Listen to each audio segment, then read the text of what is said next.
So wisdom, for me, has something to do with the natural intelligence of the universe.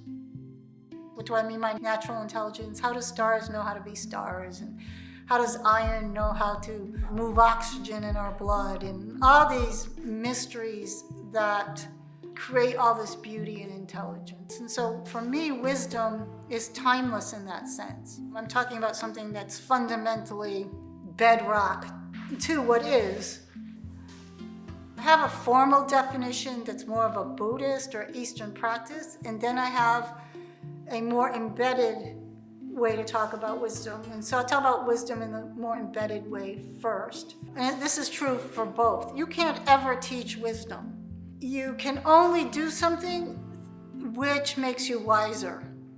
So you can't go and study wisdom. It's like you can't find red. You can only find red objects, red wavelength, red shoes. But there's nothing that is just red by itself. The word red is a relative term. It doesn't exist unless it's tied to something that's immanent. And wisdom is the same thing. You'll never just find wisdom. You find people doing things in wise ways. It's always attached to something else because it's the ultimate absolute term. So then you have to talk about, how does wisdom arise? How do people become more wise? And I think this is in the ordinary sense, it's not a complex answer. It's just hard for us as a society and moderns to do.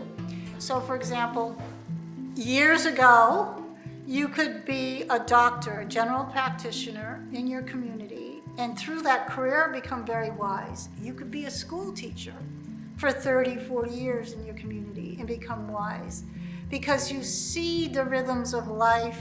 You see people grow up and have their own kids, and you see the changes in your environment and perhaps help save the river and be part of this and contribute what you can. And over time, you would become wise. You can't become wise being a general practitioner in this culture today. You get on the thing, it tells you what to do, you prescribe drugs, you see people for 3 minutes, and that's it. Our careers are becoming more machine-like because we're designing machines to take over the careers. So basically, machines aren't getting more and more intelligent. We've been standardizing the human career so that it can be taken over by machines. So there are very few ordinary ways to become wise anymore. We've robbed the human experience out of the conditions that promote wisdom.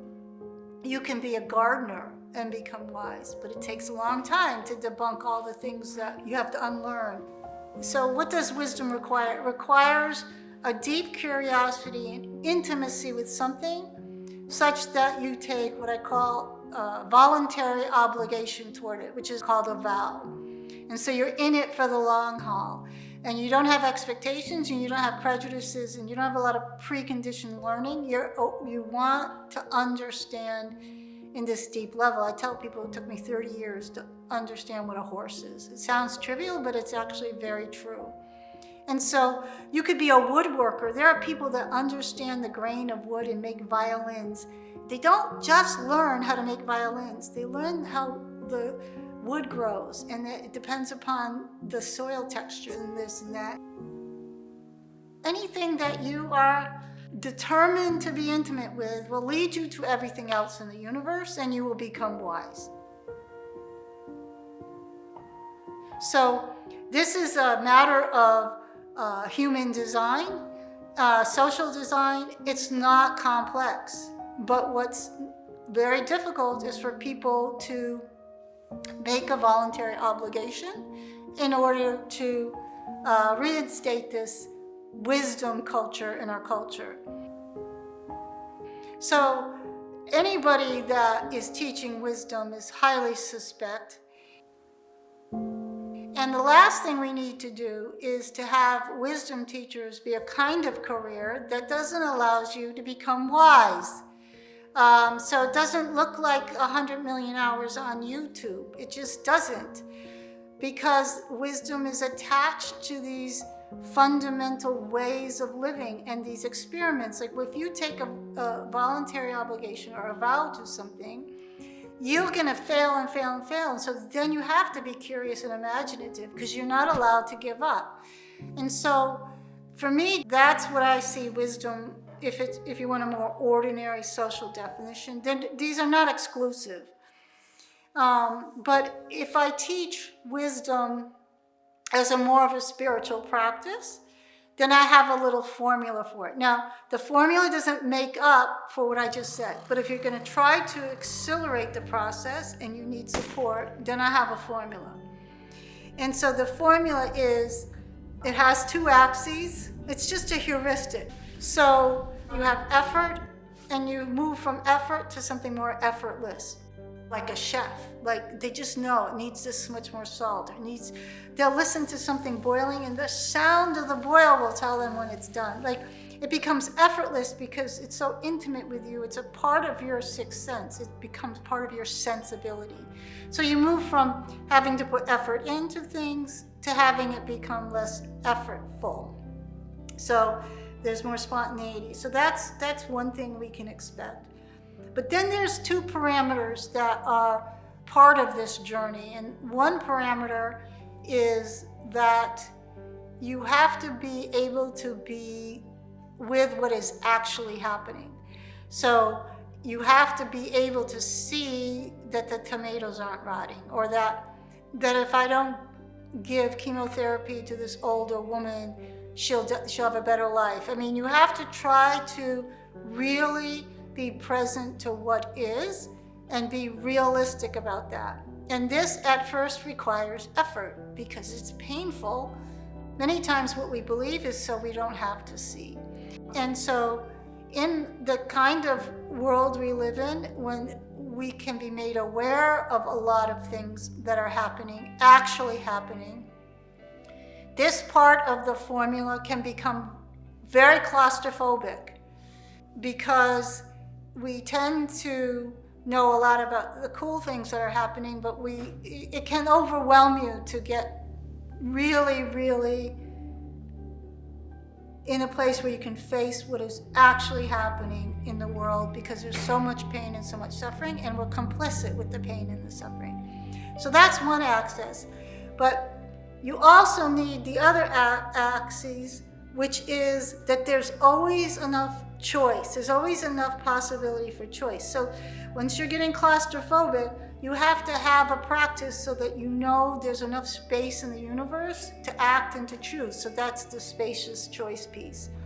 And now, the reason why this is a powerful practice, I mean, this is very conceptual, but if you're a teacher, you work both of these poles, is that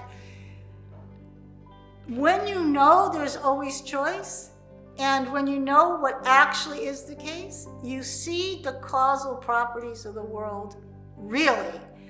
You see there's always choice, so that's something to do with causality, and you always see how things actually are. And once you start to see the real causal properties of the world, you can work with them. And this is, use the metaphor of the doctor again. They can tell that this is attached to that, hence this is going to be the outcome. I can work with that. And they're always with this real, they have a sense for how things are actually working themselves out, even if that means to death. See, if you have too much space as choice, it's just fantasy, you're just imagining things, and you're not very wise. But being down in how things actually are, or if you spend too much time in crisis, you can become dark and depressed. So you have to be reminded of this other property of the universe. And together they work like a piston, and they move you towards spontaneous action. So the Wu Wei is the spontaneous action of wisdom in the world. But the truly wise have these 2 properties, and one way that I've explained it in terms of like a handful of people that I think are wise is that they understand the hard constraints in the world. There are hard constraints in the world, but they can see how the hard constraints create affordances. So what do I mean by that? Like gravity pulls everything down. but without gravity we could not fly. So it's this way of being with the hard constraints. It's a fantasy to think that they can be overcome. But you see the spacious choice. Anything that's a hard constraint is a predictable property of the universe. And so the Buddha did this. He saw the hard constraints of how the mind works, right? And he showed that because it's predictable in general, the way he was looking at it, you could work with it. And so that's also how those two axes work.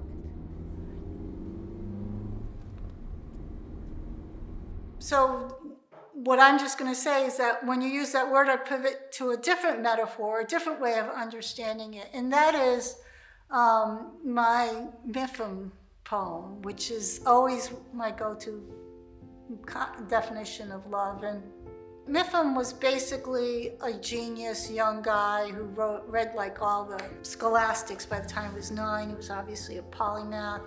And back then they wrote poems, and poems were like 500 pages long or something. So he wrote this poem, Beacon of Certainty. And what he was saying is, yes, I agree with Nagarjuna, and yes, I agree with emptiness and this and that. This is highly stereotyping it, but he says at the end of the day, there's a kind of certainty that we can have. And he had to be very careful because he's like, it's not like a pre-trance fallacy. I'm not like I can be certain of this, or not in this kind of pedestrian way, which is an illusion. He's saying, but there is a certain state of certainty, even after all that analysis. There is some kind of indestructible something that appeals to me with this notion of certainty. And the way I understand the poem and the way I translate it in this one section of the poem. And he's like, those spaced out intellectuals that are trying to convince you that perception is empty. And he accuses them of trying to steal something. There are thieves who rob us of our causal wildness. So this term cause, right? It's trying to rob you of the causal wildness in the universe. And it goes, let it be a beacon that illuminates our way. Everything seen perfectly is loved.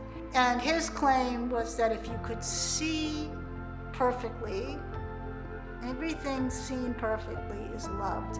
And I think that we have inclinations of this when something breaks down and we see someone better, and it's compassion. It's the kind of compassion that's brought about if you see them more perfectly for who they are. It doesn't mean you see only their good side. That's not the point. But you see they're struggling as people like you are. You see the great thread of the universe story in all the other encounters you have. And it also brings a great compassion to you because you notice with what compassion you have for the squirrel or the baby this, and then you notice that you can look on yourself with that same compassion. And this kind of virtuous, reciprocal intimacy of seeing perfectly creates a dispositional state. Love is a state, it's a dispositional state toward everything. That's my definition of love. So you notice that some of the way I describe the practices of wisdom is towards seeing things more perfectly. So in a sense, they're very similar. But I would say that someone who sees things perfectly and loves them is wise, but they might look like befuddling fools. But that would be a definition of wisdom. And they're not just going to get there because they're befuddling fools. That's not what I'm saying. They would have had to get there through this process of voluntary obligation, which, many times life sets up for you and it's involuntary obligation until something snaps and you make it a voluntary obligation. They're probably the same thing at the end of the day, but you didn't see it for that. And then you see it more perfectly and you love the fact that you've been such obligated by the universe that you become wise. That's how it works. Like I'm trying to show you that these things are just the causal properties of the way it works. We don't really have to make it up. in my opinion.